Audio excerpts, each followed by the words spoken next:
Bw'okebera globes ezifuluma essaawa ya leero si kyangu okugwikiriza eriko akantu kano kubanga akagraph kano kokka kaali kamala omuntu yenna alina independent mind okwebuuza ekibuuzo system kyetannafunira ansa ekola sense yonna.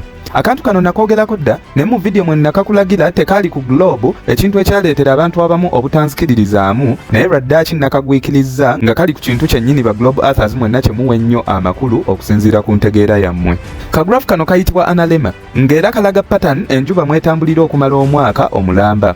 Bw'oba olina obugumiikiriza ne resources ezeetaagisa ddira kamera ng'eriko filters ogitunuza waggulu ku ggulu okumala omwaka mulamba naye ogiseetinge nga buli lunaku ekapturinga ekifaananyi ku ssaawa yemu n'eddakiika yemu okumala omwaka mulamba.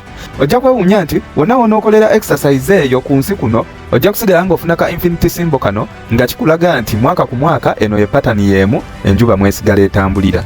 Ndowooza kati okitegedde lwaki bwe wali mu P6 SST teacher wo yakusomesa nti bulinga ennaku z'omwezi 21 mu Maachi ne 22 oba 23 Septemba enjuba eba eyakira awo waggulu ku equator.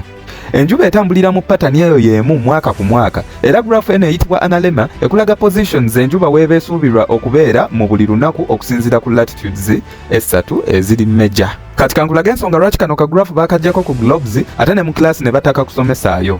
Ekigendererwa kya globe kutuprogramminga kutulowoozesa nti nno tubeera ku nsi ya mupiira ng'era abasinga ku mmwe bwe mwakulanga kye mumanyi. Naye ate ANALEMMA eno yo neeba nga evvuunula olugero lulala nnyo okuva ku globe theory kyennyonnyola. Tunula wano heliocentric model ekugamba nti Earth mupiira ogulina hemispheres bbiri nga zenkana era nga zaawulwamu latitude ffenna gye tumanyi obulungi ennyo eyitibwa equator. Wansi ne waggulu wa equator ne wabaayo major latitudes ng'eya waggulu ye Tropic of Cancer n'eya wansi ye Tropic of Capricorn. Theory eyongera negamba nti ekiviirako seasons okukyuka ye Earth okutiltinga mu Luganda kye tugenda okuyita okwekiikamu ku axis yaayo by 23.5 degrees ku poles zombi. Nekitegeeza nti okusinziira nti hemispheres ziri equal nga ne tilting angle yemu mu duration zizeezimu distribution y'omusana eteekeddwa okubeera even ekintu ekitegeeza nti nno ANALEMMA eno eteekeddwa okukola figure 8 nga waggulu ne wansi wenkanankana bulungi nnyo nga n'ekiwato kyayo 8 eyo kiri ku equator kubanga yeeyawuzaamu hemispheres ebbiri. Ekisinga okwewuunyisa ANALEMMA eno tekola sensi yenna ku globe naye ate amakulu gaayo gavaayo bulungi nnyo bwe tugizza ku flat earth. Anyways, ngenda kubawa omwaganya mutaginge content creator wammwe wa Globe Earth Theory gwe mwesiga obulungi atunnyonnyole lwaki graph eno efaanana bwetyo. Njagala atuwe interpretation ya graph eyo in relation to their globe theory oba heliocentric model yaabwe. Nkusiba ne ssente nti n'ekigambo ANALEMMA bakiwuliridde ku nze kati bagenda kudduka ku Google bakisomeko lukwakwayo bakomewo n'olugezigezi oluyitirivu nga beefuula nti nno babimanyi nnyo.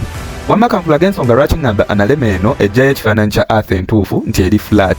Nandibadde mba referringa ku video gye nateekedda ku YouTube naye nafunye feedback nti musaakinga videos zange ku YouTube ne batazireeta awo nno ne mmanya nti mu bajjonkezi tulinamuko n'abanene naye sigenda koowa kubiddiŋŋana ebintu bino. Flat Earth yakula bweti tulina North Pole mu center naye ffe tetulina South Pole era tugamba nti ako ka South Pole ke babalaga mu Antarctica just kayinja ke basimbako flaga nga boolaba obuyinja ba surveyors bwe basimba ku mataka tekalina kye kakola okuggyako okusiruwalizaako abantu. Okusinziira ku heliocentric model yammwe latitude eno eya equator yesinga obuwanvu then Tropic of Cancer ne Capricorn ne ziba nga nfundamuko ate nga zenkana. Eno ku flat earth Tropic of Cancer esinga okusemberera North Pole yesinga n'obufunda equator neddako ate Tropic of Capricorn neegaziira ddala. Kino kiba kitegeeza nti Northern Hemisphere efunda gy'okoma okusemberera North Pole kyokka ate yo Southern Hemisphere neeyongera okugaziwa gy'okoma okutambula ng'oviira North Pole. So hemispheres zino ebbiri tezenkanankana ne amounts z'omusana gwe zifuna teguteekeddwa kwenkanankana. Kati jjukira ffe tugamba nti Earth tetambula wabula ebiri mu firmament etubisse waggulu awo bye bitambula nga n'enjuba mw'ogitwalidde. N'olwekyo enjuba eri loko nga bw'olaba spotlight era tugamba nti k'eri loko n'obugazi bw'emulisa tebusobola kumalayo Earth yonna mulundi gumu. N'olwekyo enjuba yeetambula nga yeetooloola Earth bw'efunda ate nga bw'egaziwa okusinziira ku latitude kw'eba etambulira mu given season. Okugeza eyo mu May, June ne July enjuba eba esemberedde nnyo North Pole ekiviirako amawanga agali mu North okubeera mu summer season ate n'amawanga amalala agalinaanidde ddala North Pole ne gafuna omusana ogwako ekiro n'emisana ng'obudde tebuziba. Kati mu kaseera ako ke kamu ate abali ewala ennyo okuva ku North Pole eno mu far south b'enjuba eba tekyabatuukako bulungi olwo bo ne babeera mu winter season.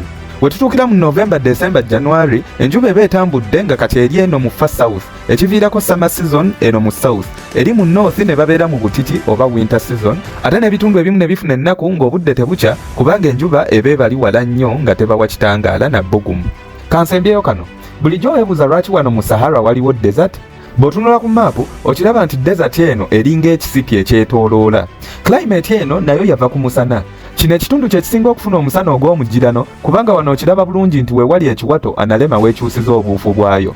Ng'okiraba bulungi nti omusana guba gwakababulawo kyenkana April yenna nga bwe guyitawo okwambuka eno mu far north ate era ne guddamu ne gubabulawo awo mu late August ne early September we gusaliramu okuvaayo mu north okukomawo mu south. Kati abali e Sudan, Egypt ne Middle East mukitegeere nti mwalumbagana ekkubo ly'omusana.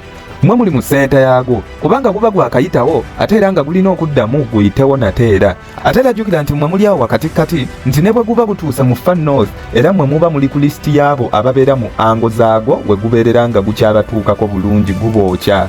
Kyokka ne bwe guba gutuuse no ku equator era still mmwe bamu muba mukyali kumpi nagwo kati mmwe muli baakwokyebwa paka kuwulira bubi.